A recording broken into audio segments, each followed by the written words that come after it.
guys, welcome back to Hood's Custom Shop. So today I'm just going to be doing some milling here. We got some more red cedars that a guy brought in today. I'm milling these on the halves, so I'm not making any money off of these. Just he gets half the wood, I get half the wood, and just kind of a handshake deal. So that's kind of how I like to work. And you know, I can sell some of this cedar wood. I can use it to make projects and stuff, so I will eventually make money off of it. But it takes a lot of work to make money doing this. I'm not trying to butter it up or anything like that, but it's really hard work. So anyways, I need to get started here, and we'll just kind of throw you guys in a time lapse. We'll see you on the other side.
That's a pretty good workout.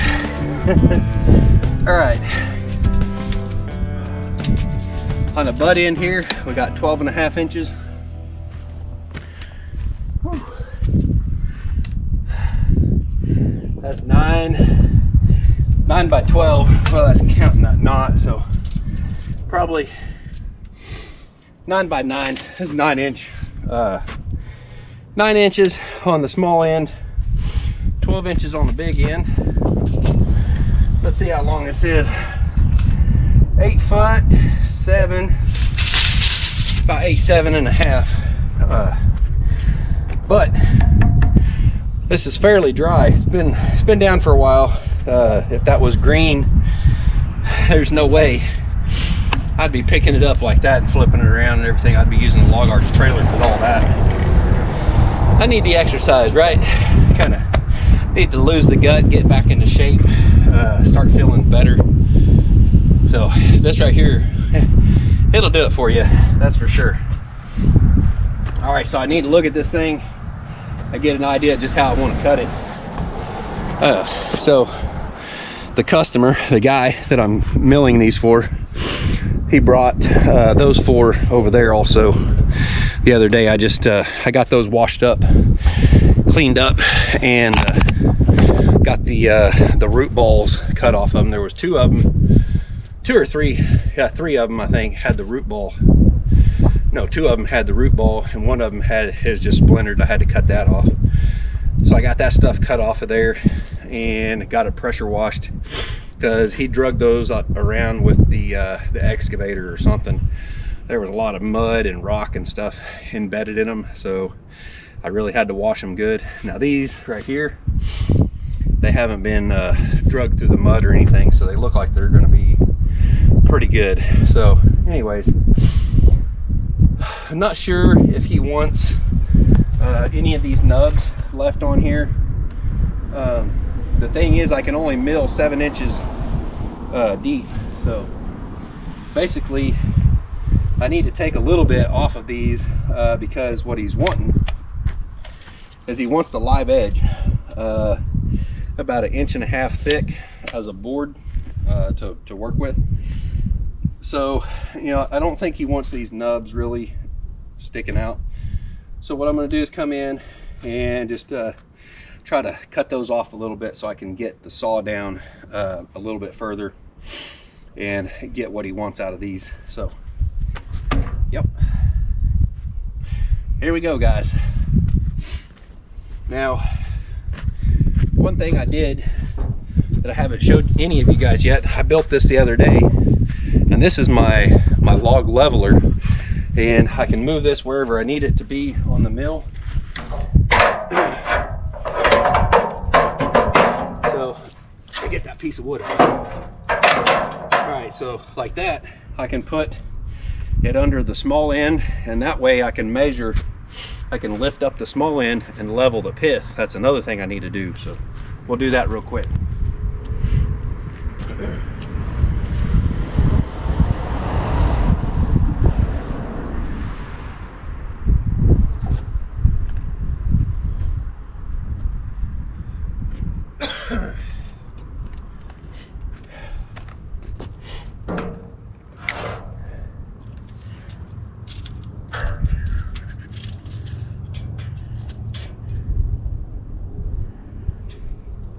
All right, so the pith right there is about 6 inches off of the bunk. I probably could have guessed that with it being a 12-inch diameter, right? And this one here,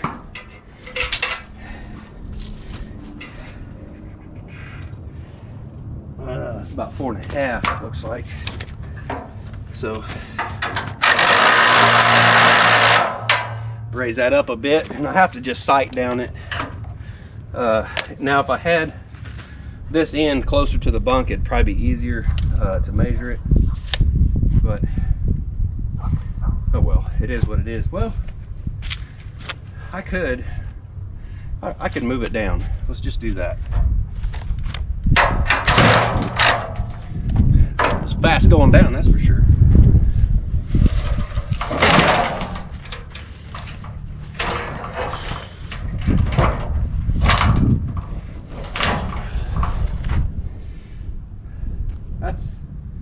That's a little better there.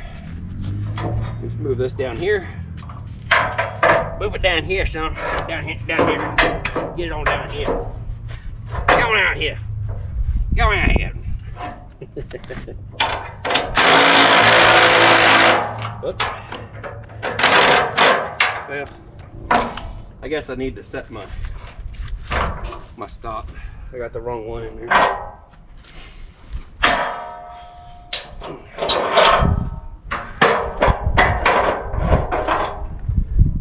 Here's another thing I did. I measured from the top right here.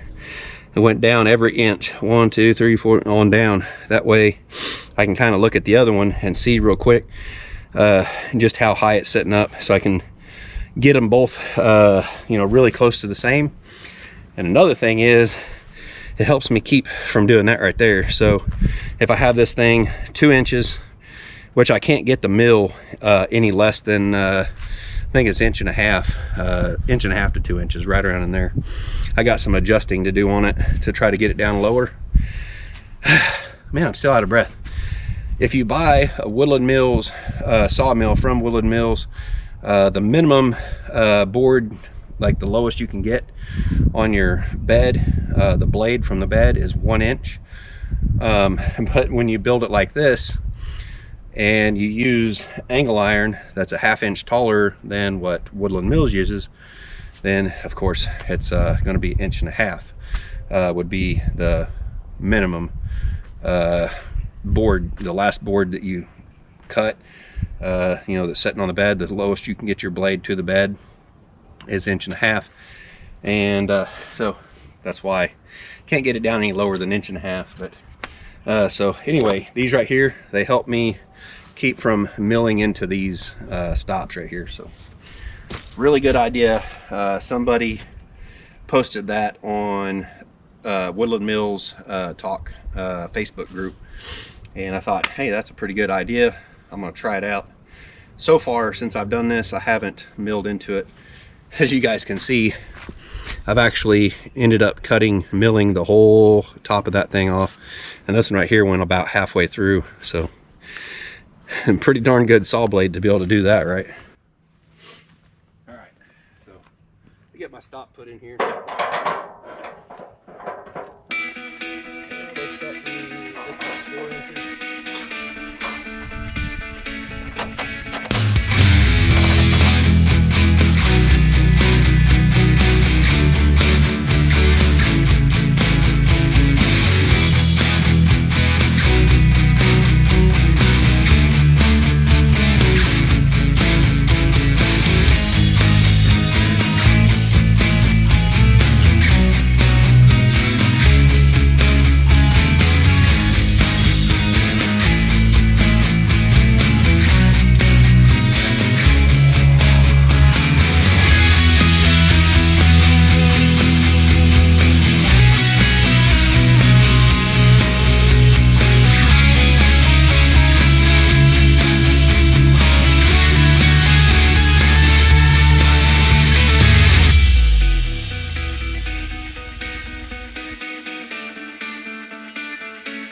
Guys, I think I'm gonna take a break for a little bit, so I'm probably gonna end this video here.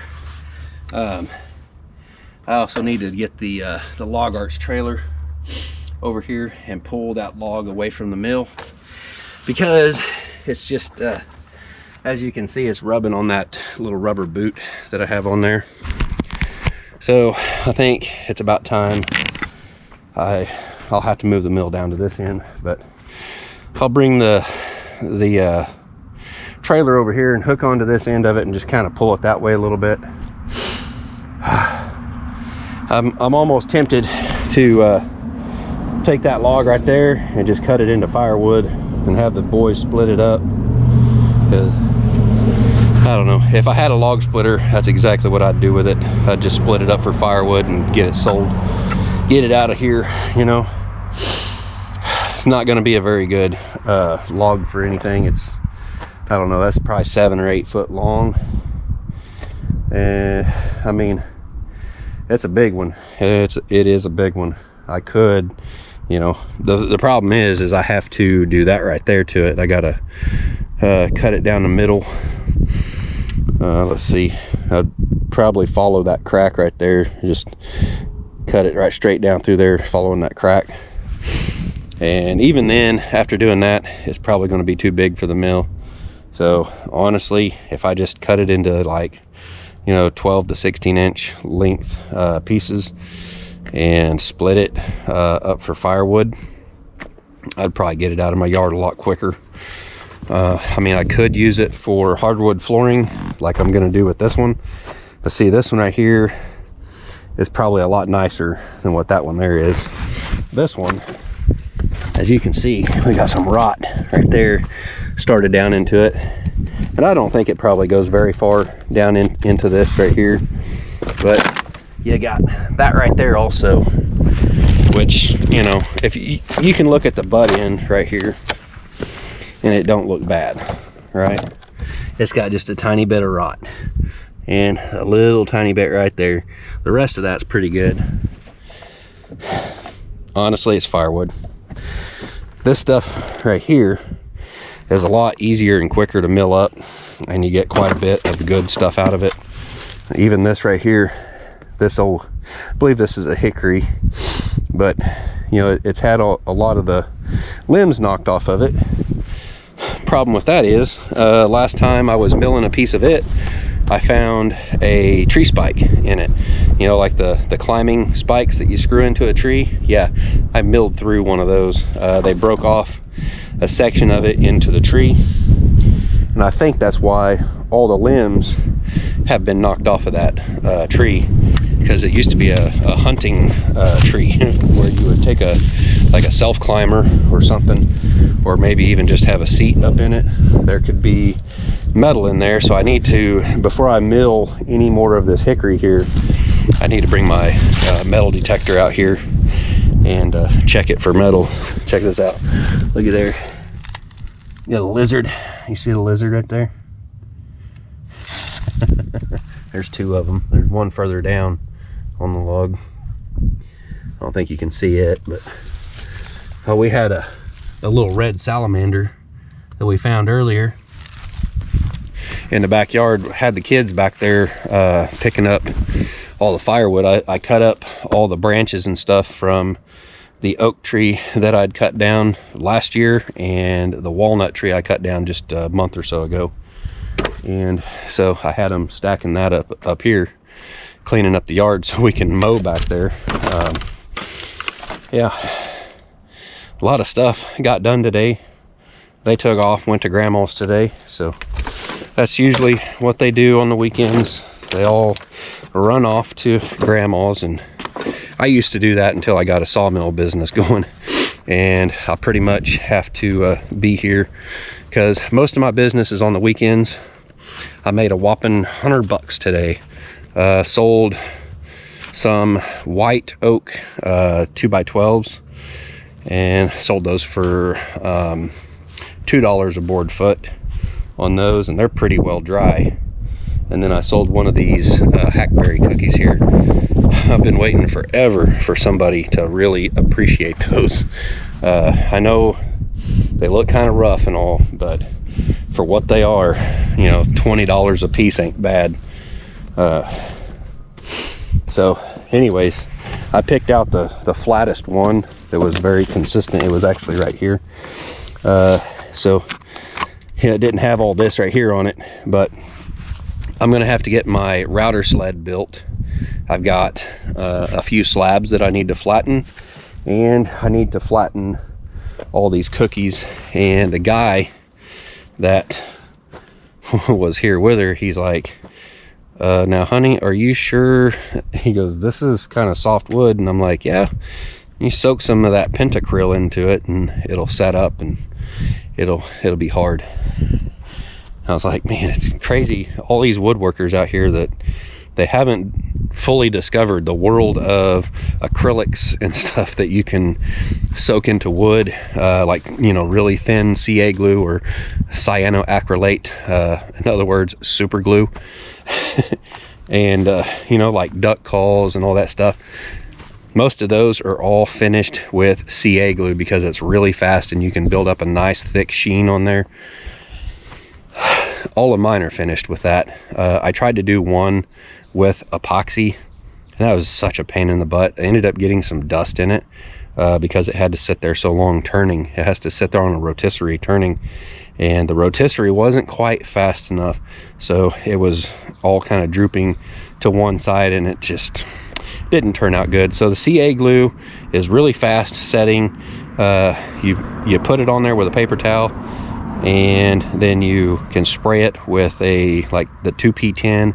I can't remember what it is that's in that spray, but it sets it up just instantly. So that stuff's pretty nice. But there's, you know, a lot of people are like, oh man, stuff like that is really expensive because you got to put that, you know, like cactus juice or you know, some kind of epoxy in there, and epoxy's running somewhere around $100 a gallon for a kit for it.